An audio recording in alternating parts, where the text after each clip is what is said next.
ఎవరికో కంప్లైంట్ చేస్తున్నారు, ఈ చర్చ అసలు లేకుండా చేయండి ఇక్కడ అని కంప్లైంట్ చేస్తున్నారు వాళ్ళు. ఎందుకు మనం అట్లా కల్పించుకోవడం? మనకి ఏం చదువు, మనకి ఏమి వచ్చు, మనం ఏం చెయ్యాలి, దేవుడు ఏం చేయమని చెప్పాడు? ఏసై అందరిని కదిలించుకున్నాడా? లేదు కదా. మరి ఏసై ఏం చేశాడు? రోగుల్ని స్వస్థపరిచాడు, అవసరమైన వాళ్ళకి అవసరాలు తీర్చాడు కదా. మరి ఈ విధంగా అందరినీ మనమే మాట్లాడి వాళ్ళకి కోపం వచ్చేటట్టు చేసి అసలు ఆ చర్చే లేకుండా చేస్తే అక్కడ మళ్ళీ మనమే అంటాం అంతా హిందూయిజం అంటాం. హిందూయిజం ఉంటే ఉండొచ్చు, కానీ మన జాగ్రత్తలో మనం ఉండాలి కదా. మన నాలుగుని మనం కంట్రోల్ చేసుకోవాలి కదా. ఎప్పుడు మన నాలుగు మన కంట్రోల్లో ఉంటారు. క్రీస్తు బిడ్డలమై మనం ఉన్నప్పుడు మన నాలుగు ఎప్పుడు మన ఆధీనంలో ఉండాలి. శరీరంలో ఉన్నటువంటి అవయవాలన్నిటిలో ఎముక లేని శక్తి కలిగినటువంటి అన్ని అవయవాల్లో ఎముకలు ఉంటాయి. చెవుకు కూడా ఒక మెత్త మృదులాస్తే అంటాం దీన్ని, మెత్తగా ఉంటుంది ఎముక. అన్ని అవయవాల్లో ఎముకలు ఉంటాయి, కానీ నాలుగుకి ఎముక ఉండదు. ఎటు తిప్పితే అటు తిరుగుతుంది. మన ఇష్టం వచ్చినట్టే తిప్పొచ్చు. కానీ ఏం చేయమంటున్నాడు? అది శక్తి కలది. ఆ నాలుగు అనేది చాలా శక్తి కలిగినది. ఆ నాలుగుని మనము కంట్రోల్లో ఉంచుకోవాలి.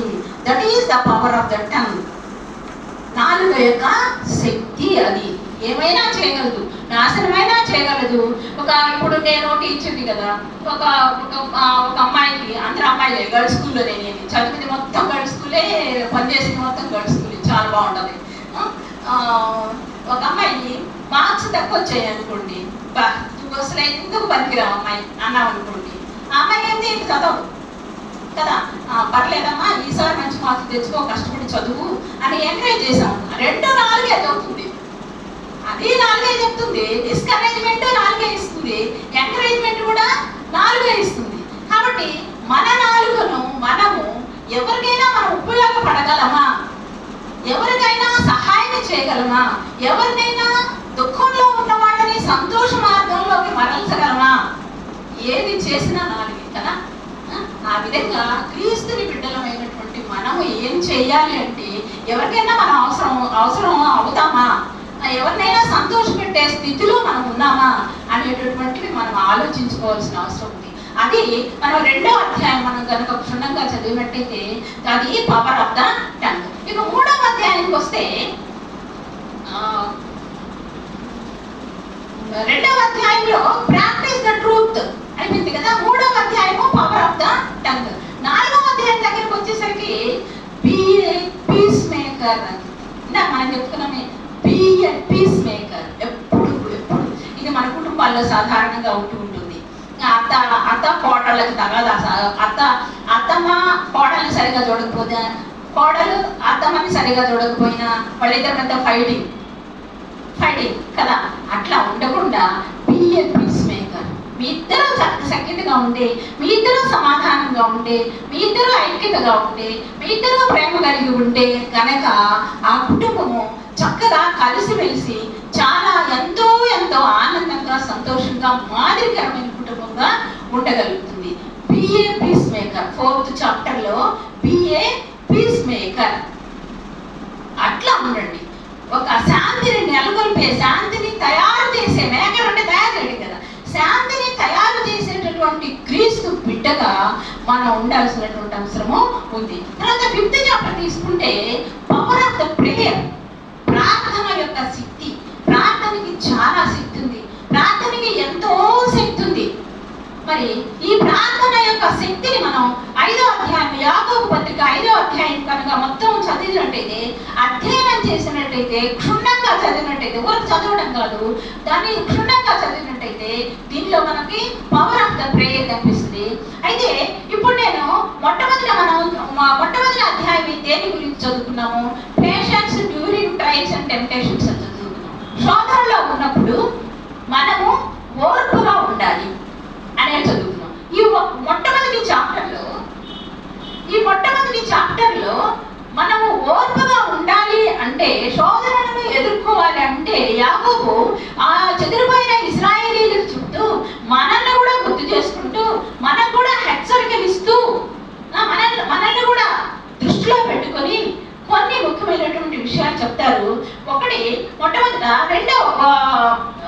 మొదటి అధ్యాయము 2వ వచనంలో చూసుకుంటే కనుక faith produces steadfastness. Faith produces steadfastness. Faith విశ్వాసం కనుక ఉన్నట్టయితే మనకి ఇట్ ప్రొడ్యూసెస్ స్టెడ్ ఫాస్ట్నెస్ అంటే స్థిరత్వం. స్టెడ్ ఫాస్ట్నెస్ అంటే స్థిరత్వం, లేకపోతే ఓర్పు సహనాలు. విశ్వాసం కలిగి ఉన్నట్టయితే స్టెడ్ ఫాస్ట్నెస్ వస్తుంది అని చెప్తాడు. తర్వాత ఇంకొకటి తీసుకుంటే perfect and complete. Perfect and complete దీనికి మనం తెలుగులో చదివినట్టయితే సంపూర్ణులను అనునాంగులునై ఉండడి. సంపూర్ణులను అనునాంగులునై ఉండడి. ఇప్పుడు మనం ఇక్కడ ఉన్నాము, మన హృదయం అంతా ఇక్కడే ఉండాలి, సంపూర్ణంగా ఉండాలి. ఇంటి దగ్గర గురించి ఆలోచించకూడదు. నేను ఇప్పుడు నిలబడ్డాను, అయ్యో నలుగురే వచ్చారే, నేను ఎందుకు వాక్యం చెప్పడం అని నేను అనుకోకూడదు. సంపూర్ణంగా హృదయాన్ని దేవుని సన్నిధిలో అర్పించే వాళ్ళంగా సంపూర్ణులను అనునాంగులు. అంగాలు అంటే అవయవాలు, అంగాలు అంటే అవయవాలు. అనునాంగులు అంటే without any deficiency. Without any deficiency అంటే కాళ్ళు లేకుండా ఉంటారు, హ్యాండిక్యాప్డ్ ఉంటారు, అట్లా కాదు.